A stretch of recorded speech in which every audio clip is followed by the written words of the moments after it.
பரந்தூர் விமான நிலைய அமைய எதிர்ப்பு தெரிவித்து டிராக்டர் பேரணி நடத்த முயன்ற ஏகனாபுரம் கிராம மக்களை போலீசார் கைது செய்ததால் பரபரப்பு சூழல் ஏற்பட்டது.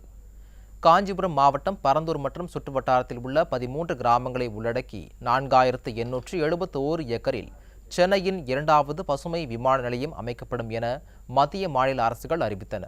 அந்த அறிவிப்பு வந்த நாள் முதல் சுமார் 580 நாட்களாக ஏகனாபுரம் உள்ளிட்ட கிராம மக்கள் தொடர்ந்து போராட்டத்தில் ஈடுபட்டு வந்தனர். இந்த நிலையில் நிலம் எடுப்பு தொடர்பாக பொடவூர் அருகே அலுவலகம் அமைக்கப்பட்டு திறப்பு விழா நடைபெறும் என அறிவிப்பு வெளியான நிலையில் ஏகனாபுரம் கிராம மக்கள் டிராக்டர் பேரணி நடத்தி அந்த அலுவலகத்தை முற்றுகையிடப் போவதாக அறிவித்திருந்தனர்.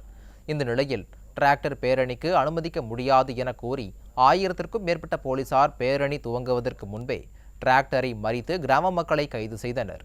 அப்போது கிராம மக்களுக்கும் போலீசாருக்கும் இடையே வாக்குவாதம் ஏற்பட்டது.